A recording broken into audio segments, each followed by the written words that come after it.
안녕하세요. 명의를 만나다. 오늘은 아주 특별한 두 분을 모셨습니다. 온병원 그룹과 온닥터 TV가 생명을 소중하게 여기고 인류를 건강하게 돌봄으로써 따뜻한 세상을 만드는 데 앞장서 온 의료인들을 격려하기 위해 총상금 1억 원을 내걸고 올해 제정한 대한민국 온의학대상 수상자들이십니다. 한의학 부문 초대 수상자이신 이정한 원광대 한의과대학 교수님은 한방재활의학과의 권위자로서 추나요법의 표준화를 통한 건강보험급여화로 한의학 발전에 지대한 공헌을 하셨습니다.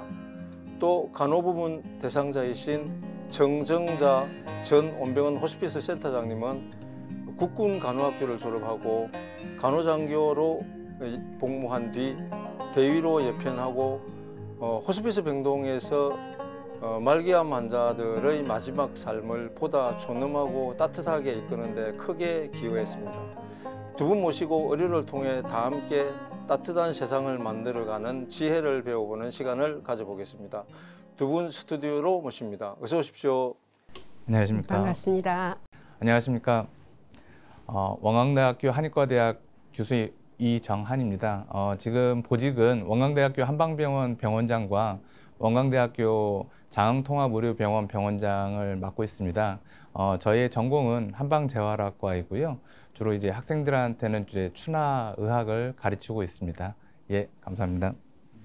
저는 정정자 간호사입니다. 저는 간호사로서의 시작을 처음으로 군병원에서 시작을 했습니다. 다음은 보훈병원, 그 다음에는 온병원에서 이렇게 마치고 이제 지금은 자원봉사자로 돌아가서 지금은 생활을 하고 있습니다. 반갑습니다. 감사합니다. 예, 자기소개 잘 들었습니다, 두 분.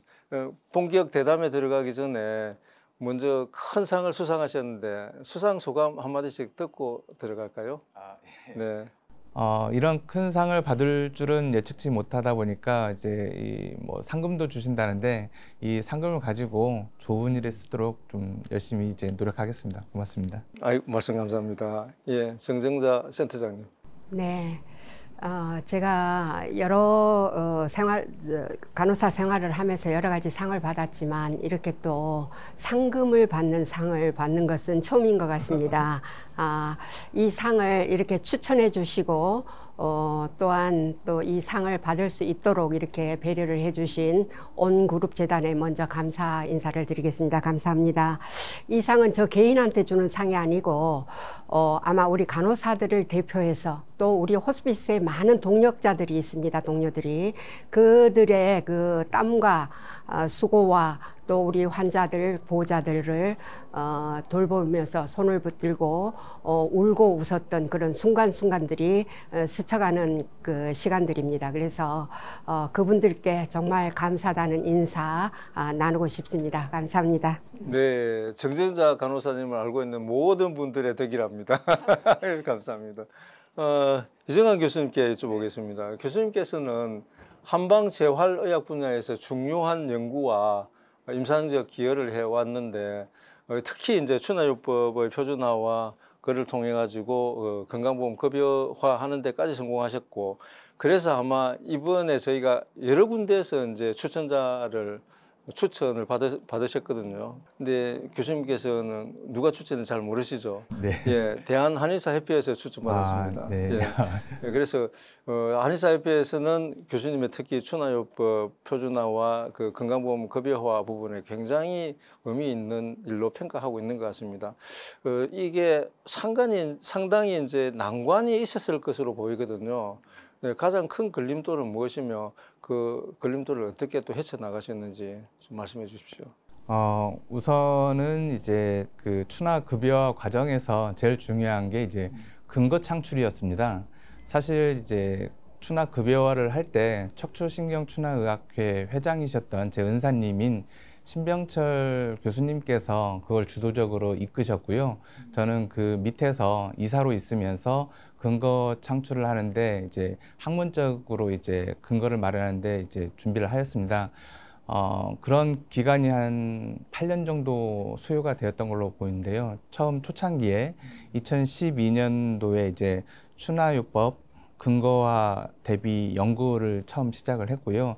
아무래도 학교에 있다 보니까 이제 추나요법에 대한 안전성, 효과성, 경제성 이런 평가들을 준비했었고 그런 것들을 준비하는데 대략 한 6년 정도의 시간이 걸렸고요. 그걸 정리하고 그다음에 이제 같이 협회와 학회 이렇게 해서 같이 국민들의 이제 추나 급여가 잘 될 수 있도록 하기 위해서 이렇게 노력했었던 것 같습니다. 그 급여화가 특정 진료 행위가 이제 급여화에 이렇게 반영이 됐다는 것은 그만큼 임상적 결과가 좋으니까 이제 심평원이나 건강보험공단에서 한번 인정을 하셨을 것 같은데 실질적으로 추나가 척추 질환 환자들 재활하고 뭐 하는데 어느 정도 임상 효과가 있습니까? 사실 이제 추나요법 같은 경우는 자동차 사고 환자들의 어떤 선호도가 가장 높은 어떤 치료법 중의 하나입니다. 그리고 이제 일상에서도 그 외에도 특히 이제 근골격계 통증 환자분들이 추나요법을 많이 선호하시고요. 그런 것들이 이제 대부분 다 문헌으로 다 이렇게 입증이 되고 근거가 이제 마련이 되었습니다. 그러시군요. 네, 감사합니다. 그리고 그 교수님께서는 2018년에 베트남과 러시아에 한의 진료센터를 설립하셨는데 두 나라에서 한의학을 소개하고 치료하는 과정에 겪었던 어려움 좀 궁금하고요. 특히 지금 우리나라에도 의료 관광이 조금씩 활성화되고 있는데 해외 의료 관광객들이 가장 인기 있는 상품이 사실은 한방 쪽이거든요. 한방 진료거든요. 그래서 오히려 거꾸로 교수님께서는 찾아오는 게 아니고 해외 찾아가는 걸로 해가지고 한방진료센터를 설치를 하신 것 같아요. 그래서 그 뒷이야기나 추진하게 된 계기 이런 것 그리고 또 그로 인해 가지고 거꾸로 나중에 이제 의료 관광을 오히려 이렇게 역으로 우리나라로 의료 관광 오는데 굉장히 활성화되고 그게 뒷받침이 된 그게 될 것 같은데 어떠세요? 사실 좀 우연한 기회에 베트남하고 러시아에 진출하게 되었습니다. 사실 이제 제가 근무하는 원광대학교 한방병원은 지방에 있다 보니 의료 관광을 하는 데 있어서 조금은 소외된 지역입니다. 대부분이 우리나라 의료 관광은 그 수도권 지역과 그다음에 부산이나 대구 같은 큰 도시 지역으로 형성이 되어 있고요. 그러다 보니까 지방 소도시에 있다 보니까 오히려 오시는 외국인 환자분보다 저희가 오히려 찾아가야겠다 이런 생각을 하던 차에 베트남 달라시에 있던 그 시의회 의장이 갑자기 이제 한국에 왔다가 허리를 다쳤습니다. 제가 우연한 기회에 이제 치료를 하셨군요. 예, 했습니다. 그래가지고 잘 좋아져서 그 경험으로 인해 가지고 되게 좀 한의학에 대해서 그 베트남 달라시에서도 되게 우호적이었는데요. 때마침 보건복지부에서 한의학 해외 진출 사업이 있었습니다. 그래서 이제 제가 지원을 해가지고 거기에서 지원을 받아가지고 2018년도부터 올해 2025년도까지 줄곧 지금 그쪽에 진료센터를 세워가지고 꾸준히 이제 진료를 나가고 있는 상태입니다. 그리고 또 하나 그 러시아 같은 경우는 우연찮게 러시아에 이제 조금 그 기업인이 저희 병원에 와서 관절염과 그다음에 비만을 좀 치료하고 돌아갔습니다. 근데 돌아가신 후에 한 6개월 후에 갑자기 뜬금없이 연락을 주셔서 자기가 이제 리조트와 그다음에 호텔을 경영하고 있는데 그 옆에 이런 진료 센터를 만들면 좋겠다고 해가지고 오히려 이제 그런 쪽에서 이제 자본을 공급하고 저희에는 의료 시스템을 제공하는 쪽으로 해가지고 한의 진료 센터를 세우게 되었고요. 그런데 이제 그 코로나와 그다음에 이제 러시아와 우크라이나 전쟁이 생기면서 지금은 그 사업이 지금은 좀 중단된 상태로 지금 있습니다. 앞으로 기대가 되는 큰 사업인 것 같습니다. 네, 아무튼 네. 대한민국은 뭐 자동차나 반도체로도 먹고 살지만은 K-메디라 해가지고 그 세계 최고 수준의 이 의료를 통해서 지금 대한민국 경제 부흥을 다시 일으켜야 되는 그런 상황이지 않습니까? 네네. 그래서 한의학도 그 일익을 담당하리라 지금 믿어 의심치 않습니다. 네. 네.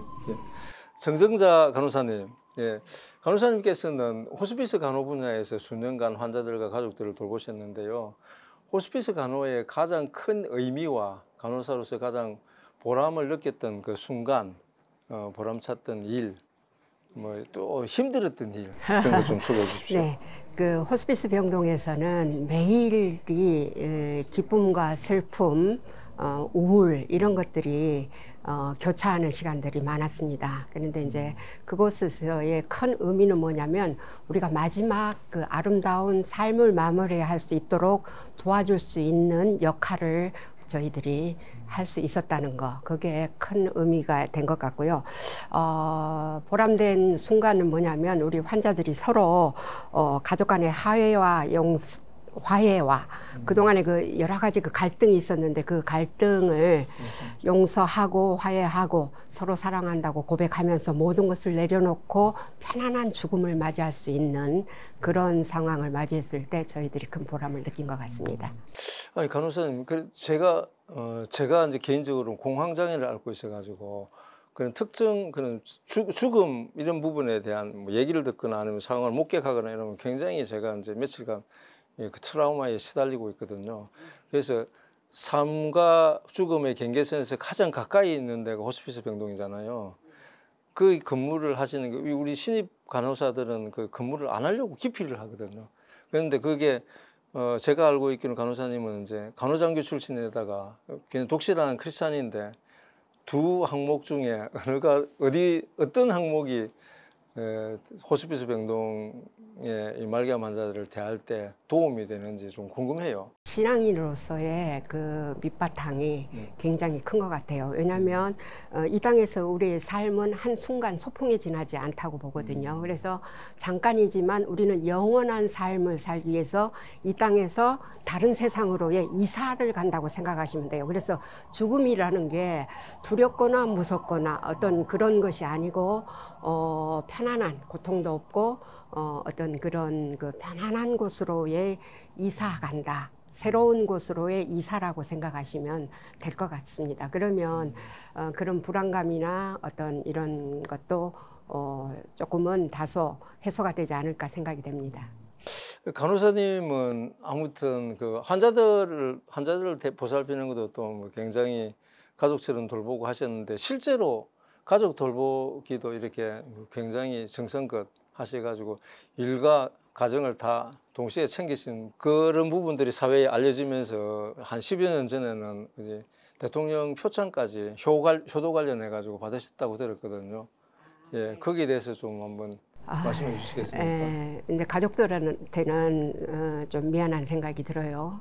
엄마로서 아내로서의 그 충분한 역할은 하지를 못했어요. 왜냐하면 일과 양육과 어떤 이런 것을 같이 하다 보니까 아무래도 직장에 올인을 하다 보니까 그런 부분에서는 좀 소홀했던 것 같고 그 대통령 그 기관 표창 저 개인에게 주는 상이 아니고 그때 뭐냐면은 제가 이제 간호부장으로 있으면서 간호사들을 내리고 매월 이제 지역사회 이제 보훈병원이 저기 사상구에 있지 않습니까? 그래서 사상구 지역사회의 노인정 경로당 그다음에 복지관 의료봉사를 하셨군요.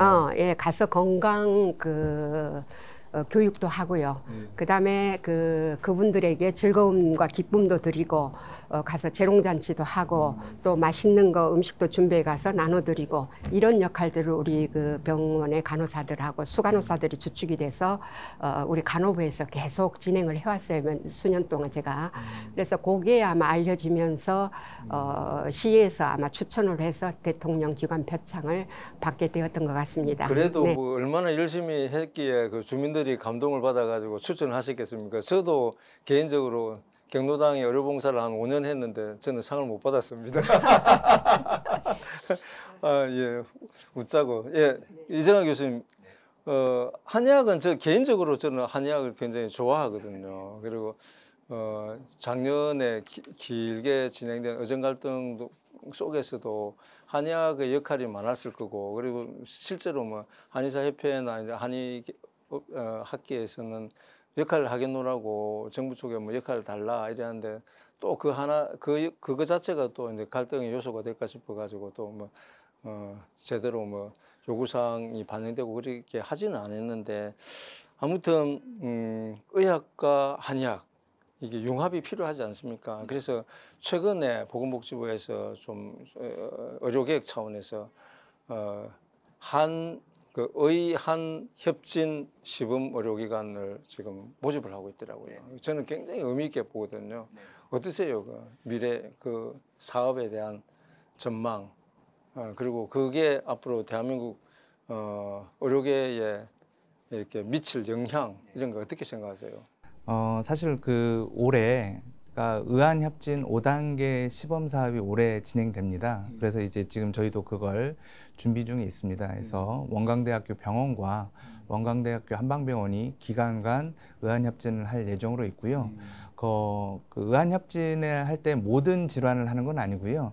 특정한 이제 각 기관별로 잘할 수 있는 질환들이 있습니다.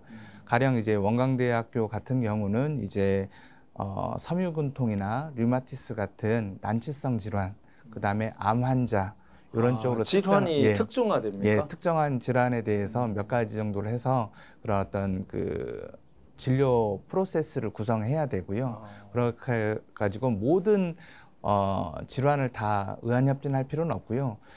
의과에서도 한의과에서도 좀 잘 치료가 안 되는 부분들, 그다음에 좀 난치성 질환들, 그다음에 4대 중증 질환 위주로 해가지고 그런 쪽이 좀 의한협진의 의미가 있다고 보여지고요. 더 나아가서 근거가 있는 의학, 한의학, 그다음에 보안의학을 이제 합한 것이 이제 통합의료입니다. 그래서 이런 통합의료 서비스를 이제 저희도 준비를 하고 있습니다. 그래서 이런 것들이 결국은 환자분들의 어떤 삶의 질을 높이고 그다음에 어떤 증상이나 질환 치유를 이제 높이는 데서 더 효과적이기 때문에 기존의 의학이나 한의학에서 잘 안 되는 것들이 있는 부분에 대해서는 당연히 의한협진이라든지 통합의료가 필요하다고 생각합니다. 교수님 말씀 들어보니까 방금 정전자 간호사님이 근무를 오랫동안 하셨던 그 호스피스 병동 거기도 이제 어쨌든 말기암 환자들의 통증 관리를 하는 건데 통증 관리에서는 또 한의학이 어찌 보면은 상당히 좀 독보적인 수준에 올라와 있다고 저는 판단이 되는데 어떠세요? 그 한방 진료 같은 것들이 실제로 접목되는 사례가 있었나요? 한방 진료는 이제 필요할 경우에는 아마 그 협진을 통해서 이루어지고 저희 한방과가 있기 때문에 그런 줄 알고 있고요. 근데 특별히 한방 진료를 그쪽에서 받을 것은 없고 통증 완화를 위해서 주로 이제 하는 게 아로마 마사지라든지 손발 마사지 아니면 림프 마사지 해서 어떤 그 경락점이라든지 어떤 우리 신경점 이런 것들을 터치해줌으로 인해서 그 통증을 조금 다소 완화시킬 수 있고. 처방은 누가 내리는 거예요? 이거는 이제 자원봉사자들 처방하고 관계없이 자원봉사자들이 매주 이렇게 와서 프로그램으로 운영을 하고 있어요. 그래서 그런 것들이 상당히 환자들한테 좋은 어떤 그 효과가 있다고 봐요. 그래서 그런 파트에 한의사분이 개입을 해가지고 중재를 해가지고 하면은 좋을 텐데 그게 이제 의학 쪽 주치의들이 좀 왜냐하면 심하죠? 이제 혈종에서 주로 보시지만 그 의사 자격증이 있으면 거기에는 누구라도 그 교육을 받으시고 호스피스 전문 교육이 있어요. 의료인들 받을 수 있는 그 교육을 받으시고 거기에 이제 근무를 하시면 돼요. 그래서 아마 그 주로 이제 가정의학과, 내과, 여러 분야에서 의사 선생님들이 같이 자기 원래 진료 과목이 있지만은 나는 호스피스 종양 쪽으로 그 전문 교육을 받고 그쪽의 환자들을 돌보겠다 하시는 분들은 그쪽에서 그렇게 하실 수가 있습니다. 특히 재활 치료과도 가능하시고요. 앞으로 이제 호스피스 병동 안에서 의한 협진 이런 것들 저는 필요하다고 보고요. 점차 이제 거의 사람들마다 집안 친척에 암 환자 한 분씩 안 두고 있는 집안이 없지 않습니까? 그 정도로 암 환자는 이제 고령화 사회에 접어들면서 늘고 있는데 그런 것들이 좀 필요해 보이고요. 갈수록 이 호스피스 병동은 좀 활성화돼야 될 것 같거든요. 어쨌든 삶의 질을 고려해가지고 물론 해외에서는 스스로 죽을 수 있는 권리까지 부여를 하고 그런데 저희는 그렇게까지는 갈 수는 없지만은 그래도 가실 수 있는 그날까지 사실 수 있는 그날까지 최대한 이제 영적으로 편안하게 하면서 신체적으로 덜 아프게 하는 게 그 서비스의 목적이지 않겠습니까? 향후 호스피스 병동이 어떤 모습을 보였으면 좋겠습니까? 지금 호스피스 병동에 대해서 잘못된 인식을 갖고 있는 분들이 너무나 많으시고 제대로 호스피스가 어떤 병동이라는 것을 우리 국민들이 잘 몰라요. 특히 암 환자들 중에도 호스피스는 이제 죽으러 가는 곳이다라는 그런 그 생각을 갖고 나는 아직 호스피스에 갈 시기가 아니다. 아직까지는 내가 혼자서 더 치료를 받고 아니면 가정에서 이렇게 지낼 수 있겠다라고 하시는데 호스피스를 찾아오시는 시간이 너무 늦어가지고 오셔서 정말 아무 의식 자기 생각 혼자서 정리할 수 있는 시간이라든지 이런 것들이 없어요. 그래서 참 아쉬운 게 뭐냐면 호스피스를 좀 더 빨리 오셔서 그곳에서 보호자들의 어떤 그런 수고도 조금 덜어드리고 환자분들도 편안하게 그 마지막 우리가 그 여정을 잘 마무리할 수 있도록 도와주는 곳이 호스피스라고 생각을 하거든요. 그래서 이제 그런 부분에서 호스피스가 우리 국민들한테 제대로 좀 홍보가 되었으면 좋겠고 지금 우리나라의 호스피스 병동이 너무 부족을 해서 지금 현재는 그 암 환자만 입원을 해요. 가정형이나 자문형 입원형이 질병이 있는데 조금 확대되지 않았습니까? 그러니까 가정형, 자문형, 입원형이 있는데 입원형은 암 환자들만 입원을 할 수가 있어요.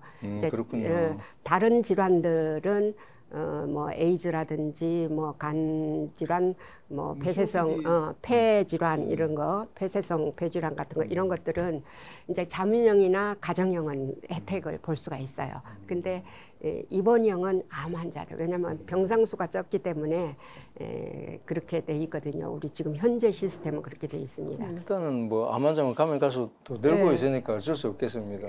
그래서 아마 이용률은 극히 소수에 불과하다는 거. 알겠습니다. 예, 말씀 잘 들었습니다. 이런 것들이 좀 의료 정책적으로 좀 확대되었으면 좋겠다는 바람입니다. 예, 다시 한의학으로 돌아와서 이정환 교수님의 고견을 한번 들어보겠습니다.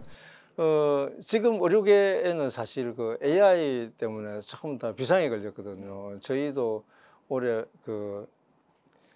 제가 일을 하고 있는 병원에서도 올해 그걸 갖다 로봇하고 AI 이걸 핵심 주제로 삼아가지고 모든 분야의 그 두 개가 기본 주제로 해가지고 뭐 사업을 기획하고 계획을 잡고 수립을 하고 뭐 그렇게 하고 있거든요. 그래서 한의학 하면은 조금 AI하고 거리가 뭔가 이런 생각이 들어요. 그래서 AI 시대 한의학의 미래를 어떻게 설정을 하고 준비를 해 가시는지 아무래도 뭐 한의학의 그 지도자시니까 교수님의 말씀을 듣고 싶습니다. 예, 엊그제 그렇지 않아도 지금 서울에서 코엑스에서 국제 인공지능 대전에 제가 다녀왔습니다. 예, 그래서 군사 AI부터 의료 AI까지 지금 이제 전시회를 하고 있습니다. 해서 이제 그런 어떤 산업화 과정을 제가 쭉 보는데요. 그런 어떤 그 전시회를 보면서 느꼈던 게 이제 그런 AI 시대에 과연 한의학의 자리는 어떻게 잡아야 될 것인가를 되게 많이 고민을 했습니다. 사실 저희 병원은 올해 그 AI를 활용한 로봇 물류 시스템을 좀 적용하려고 지금 이제 산자부 과제에 지원해서 되었고요. 그래서 이제 아마 물류 시스템이라든지 병원 의료 체계, 그 다음에 이제 그런 어떤 시스템들은 스마트하게 이렇게 가고 환자와 보호자를 대하는 것은 아날로그적인 감성으로 마음으로 이렇게 해가지고 스마트와 아날로그의 합성어인 스마로그 병원을 이제 지향을 하고 있습니다. 그리고 이제 그리고 저희 병원의 이제 비전은 질병 치료를 넘어 사람을 치유하는 병원입니다. 그래서 이제 물론 질병도 잘 치료해야 되지만 이제 이런 AI의 시대에서 가장 그 AI도 결국 사람을 위해서 있는 기술이지 않습니까? 맞습니다. 그래서 결국은 아픈 사람, 즉 사람을 바라보고 치유하는 쪽으로 이렇게 저희 한의학은 좀 봐야 되지 않을까 이런 생각을 하고 있습니다. 교수님 말씀 들어보니까 AI 시대를 맞아가지고 의료계 쪽, 의학 쪽은 점차 이제 환자와 주치의 간의 거리가 멀어지고 있지 않습니까? 거의 얼굴을 안 보고도 가지고 이제 원거리 수술부터 해가지고 그래서 지금 이정환 교수님께서 지향하고 한의학계에서 지향하고 있는 이 스말로그 이게 사실은 한의학에서만 그쳐야 될 게 아니고 의학계에서도 충분히 해야 된다고 생각합니다. 예, 환자가 사실은 의사의 말 한마디 뭐 대면해가지고 예. 거기에 질병이 한 반쯤은 진정이 되거든요. 예, 그래서 굉장히 전 국민 전체적으로 전 국민한테 이게 뭐 캠페인으로 해도 될 것 같습니다. 예. 예. 그렇지 않아도 이제 저희 전공의 선생님들한테 하는 것 중에 하나가 아픈 사람이 있을 때 들어주는 것도 좋지만은 한 번씩 이렇게 안아주거나 이렇게 아픈 부위를 손으로 만져주라고 하거든요. 그런 것들이 이제 힐링 터치로서 아마 그런 부분들이 상당히 아픈 분들한테는 많은 위안이 되지 않을까 싶습니다. 예. 어쨌든 스말로그 시대 한의사 좋은 한의사가 되려면 어떻게 해야 될까? 제자들을 위해서 한 말씀 부탁드릴게요.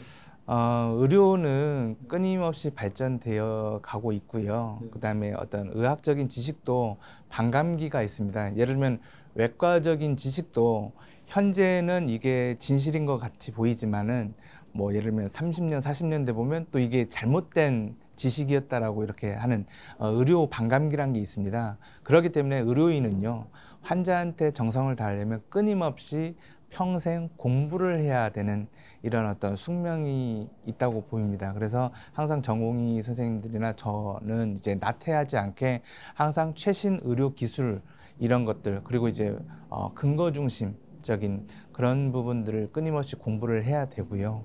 그 다음에 두 번째는 그런 어떤 냉철한 지식 속에 환자한테 어떤 환자를 더 보다듬고 가까이 갈 수 있는 그런 마음. 아까도 말씀드렸지만 어떤 지식적인 부분, 치료 기술적인 부분은 스마트하면서 마음적인 부분은 아날로그의 감성을 가진 그런 의사가 좋은 한의사이지 않을까 싶습니다.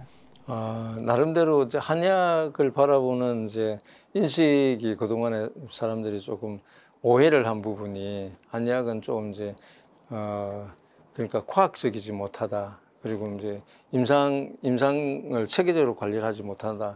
그래 저희는 일반적으로 인식해 왔는데 그런 부분에 대해서 충분히 이제 인식을 하고 오히려 더 많은 임상을 자료를 데이터화 해가지고 과학적으로 입증이 가능한 이런 쪽으로 좀 가는 것 같습니다. 그죠? 예, 맞습니다. 예. 이제 아무래도 이제 1차 의료기관에서는 실제적으로 연구를 하기에는 환경이 적절치 않다 보니 대학에 소속이 되어 있고 대학의 역할이 그런 어떤 실제적으로 임상에서 활용하는 어떤 치료 기술들 이런 것들에 대해서 이제 저희가 근거를 마련하고 효과를 마련하고 무엇보다 안전하면서 효과적이고 경제적인 치료 기술 이런 것들을 입증하는 게 이제 대학의 사명이 아닐까 싶습니다.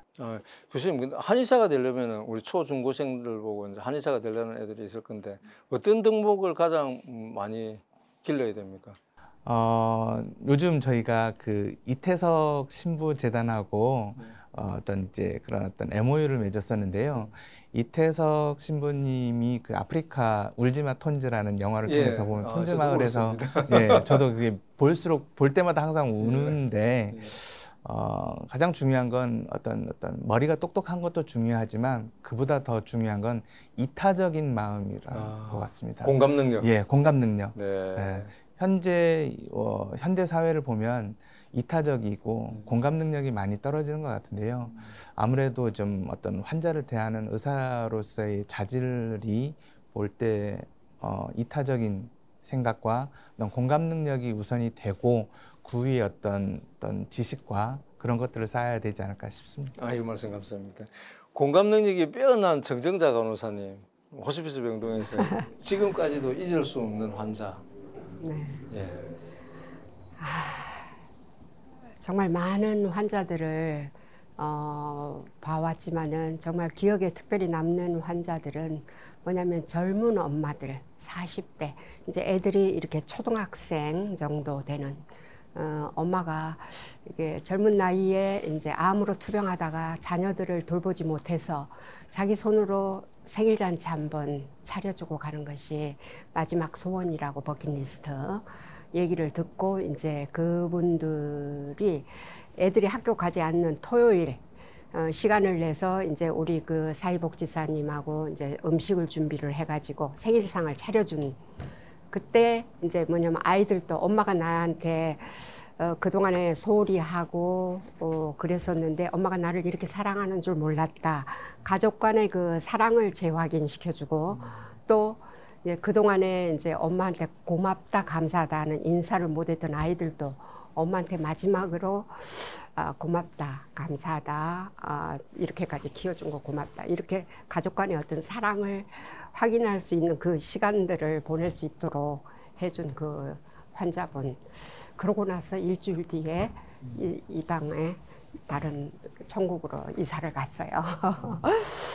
이제 그런 분도 계시고 또 한 분은 이제 남편이 정말 지극정성으로 24시간 부인 곁에서 이렇게 이제 남편은 은행원으로서 또 부인은 가정주부로서 이렇게 금실좋게 살았는데 부인이 이제 암으로 투병을 하다가 계속 그러니까 남편은 퇴직하고 나서 그동안에 계속 24시간 밀착 케어를 했어요. 그래서 다른 사람 손을 빌리지 않고 가능한 한 남편이 직접 마지막까지 그렇게 케어를 해주는 그런 모습을 볼 때 정말 부부간에도 그런 사랑, 진정한 사랑, 그죠? 이타적인 사랑 이런 것이 필요하다, 헌신이 필요하다. 본받을 만한 그런 거였고요. 그 다음에 또 한 분은 그분은 신앙인이었어요. 근데 신앙인이었는데 본인이 하고 싶은 버킷리스트를 쫙 작성을 해서 메모에 수첩에 가지고 있고 그 버킷리스트에 따라서 자기 와이프하고 둘이서 야구장도 가고 성지곡 그 숲속도 산책도 나가고 또 교회에 가서 기도를 하고 싶다면 나가서 기도할 수 있도록 그런 모든 것들을 이제 저희들이 조정을 하고 이렇게 도와드리고 그렇게 했던 기억이 나요. 그래서 그 두 분은 너무 젊은 부부인데 생일 잔치도 우리가 이렇게 해드렸는데 네. 스스럼 없어요. 남 네. 앞에서도 네. 우리 조금 연세 드신 네. 분들은 그분은 한 60대 50대 후반 60대 초반 정도 됐을 건데 스스럼 없어요. 요 카메라 앞에서도 서로 뽀뽀하고 껴안아드리고 사랑한다 고백하고 정말 부부간에 그게 필요한 것 같더라고요. 근데 이제 그 후에 저희들이 사별 가족도 이렇게 이제 관리를 하면서 전화도 드리고 모임도 하고 하는데 얘기를 들어보니까 씩씩하게 잘 살고 있더라고요, 부인도. 그런 그 환자들이 기억에 남습니다. 예. 네. 말씀을 정재자 간호사님 말씀을 들어보니까 호스피스 병동이 정말 이제 말기암 환자들 마지막 삶을 아름답고 존엄 있게 보내는데 필수적인 거고 오히려 조금 더 빨리 결정을 해가는 게 좋지 않을까. 보통은 이제 암 환자들을 보면은 가족 중에 암 환자가 발생하면은 온 가족이 멘붕 상태에 빠지지 않습니까? 검증되지 않은 그런 치료에도 매달리기도 하고 그러는데요. 어쨌든 가족의 지지가 가장 중요한데 금방 말씀 들어보니까 오히려 빨리 연명진료 중단 여부를 빨리 결정을 해가지고 영적 진료를 통해 가지고 삶의 마지막을 존엄 있게 그리고 이제 아름답게 마무리할 수 있게 하는 그런 쪽으로 결정하는 과정이 굉장히 중요해 보입니다. 가족들끼리 그죠? 예, 어떠세요? 네, 그러니까 너무 늦게 오셔가지고 호스피스에 오시면 거의 통증 때문에 아마 그 진통제나 마약성 진통제를 맞게 되면 자기 정신이 온전한 정신이 아니죠. 그래서 판단 능력도 흐려지고 계속 이제 주무시고 또 뭐 통증이 오면 또 맞고 또 이렇게 거의 뭐 혼수 상태라고 할 수 있을 정도로 그렇게 지내시다가 가시는 분들이 많으세요. 이제 그거는 너무 늦게 오셨던 분.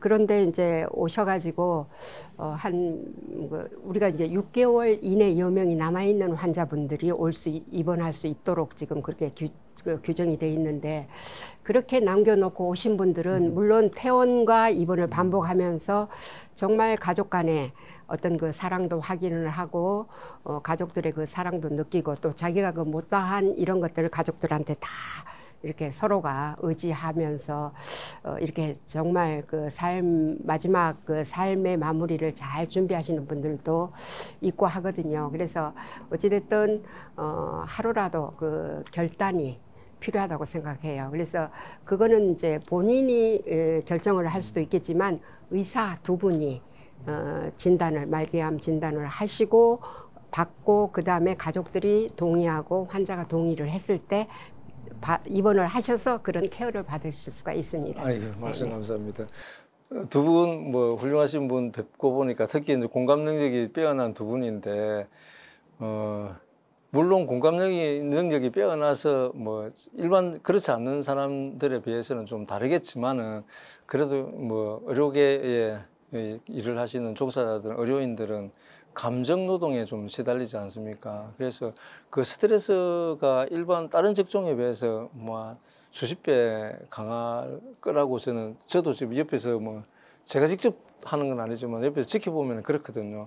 그래서 각자 그런 스트레스를 어떻게 관리하시는지 좀 궁금합니다, 교수님.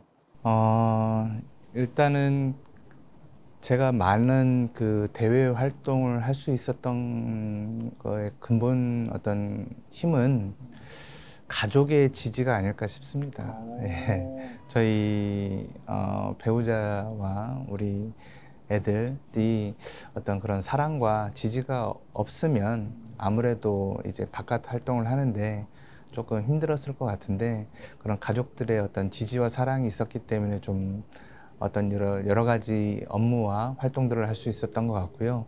그런 어떤 여러 가지 업무와 활동 중에서도 힘들 때는 최근에 제가 배운 게 뭐냐면 마음 챙김입니다. 마음 챙김. 예. 그래서 마음의 방을 그리고 지금 나의 마음 상태가 어떤지를 이제 하나씩 쓰는 거죠. 그리고 그것을 글씨를 쓴다. 그 마음의 방을 동그랗게 그려놓고 거기에 내가 지금 화가 나 있다, 아니면 슬프다, 이런 감정들을 적고 그걸 객관적으로 내 마음이 어떤지를 이렇게 바라다 보는 거죠. 그런 식의 어떤 마음 챙김의 기법들을 배워가지고 종종 활용을 하고 있고요. 또 하나 이제 명상을 통해 가지고 제 자신의 어떤 그런 부분들을 조금 이제 어떤 감정 노동 이런 부분들을 조금 이제 완화시키고 있는 이런 상태입니다. 마음 챙김 상당히 스트레스 관리에 도움이 될 것 같습니다. 적응으로 인해 가지고 내가 이 괜한 걸로 또 스트레스를 받고 있지, 이렇게 반성을 하게 될 것 같거든요. 맞습니다. 좀 이제 주관적이가 아니라 이렇게 쓰다 보면 객관적으로 내 마음이 이렇구나, 그러면서 이제 흘려보내게 되는 거죠. 우리 마치 이제 시냇가의 물에다가 뭘 넣고 흘려보내듯이 이제 지금 나의 감정이 이런데 쓰다 보면 이걸 제가 객관적으로 들여다볼 수가 있고, 내 마음이 이렇구나, 그러면서 이렇게 흘려보낼 수 있는 게 좀 그런 것들을 좀 그런 방법들을 배워가지고 잘 활용하고 있습니다. 이정환 교수님의 철학적 관리 방법에 이어가지고 정정자 간호사님은 어떻게 스트레스를 해소하고 이정환 교수님의 좋은 방법도 벤치마킹 해야 되겠고요. 저 같은 경우는 이제 뭐냐면 말씀하셨듯이 그 마음 비우기, 그리고 조용히 모든 것을 내려놓고 제가 신앙인이기 때문에 묵상하는 거, 조용히 나 자신을 한번 성찰해보는 시간을 갖는 거, 뒤돌아보고, 그 다음에 어떤 상대방과의 어떤 갈등이 있다든가 할 때는 역지사지를 한번 해보고, 이렇게 시간을 두고 조용히 이렇게 혼자서 생각을 하다 보면 모든 것이 다 녹아져 내리고 용서를 하게 되고 나의 감정도 조금은 추스려지는 것 같습니다. 그리고 이제 지금까지의 그 원동력은 교수님 얘기하셨듯이 가족들의 그 각자 역할 분담이 있었기 때문에 오늘까지 제가 이렇게 사회생활과 같이 양립할 수 있었던 거고, 또 제가 신앙인으로서의 신앙의 어떤 바탕에 의해서 그 믿음 때문에 이런 이타적인 봉사 활동과 여러 가지 다른 우리 그 호스피스 환우들이나 가족들을 돌볼 수 있는 그런 마음의 원동력이 되지 않았을까. 예, 그렇게 생각을 합니다. 소통을 통한 가족의 지지, 그게 절대적이다. 저도 공감합니다. 오늘부터 저도 반성하겠습니다. 예, 두 분 말씀 감사합니다. 오늘 명의를 만나다를 통해 지금까지 두 분의 삶과 헌신을 가까이에서 들을 수 있어 감동이 매우 컸습니다.